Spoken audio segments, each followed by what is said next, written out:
Yan, nakakuha po kami mga tudachi ha. Tigisa lang po kami. Pao.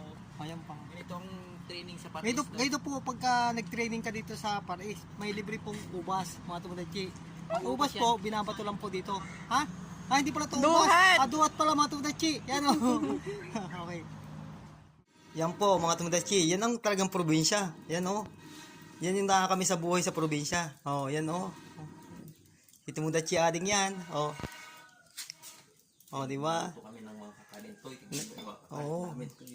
Dahil sa sobrang lamig po dito ngayon sa probinsya, nagluluto po kami ng painit na tubig. Panligo namin. Panligo lamang po namin yan, mga tudachi. Yan ang kagandahan po pagka nasa probinsya ka. Libre na yung gatong mo. Gatong. Oo. Mayaman po dito sa sa gatong.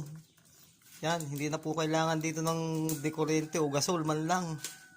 Ang kailangan mo lang dito, kahoy yan.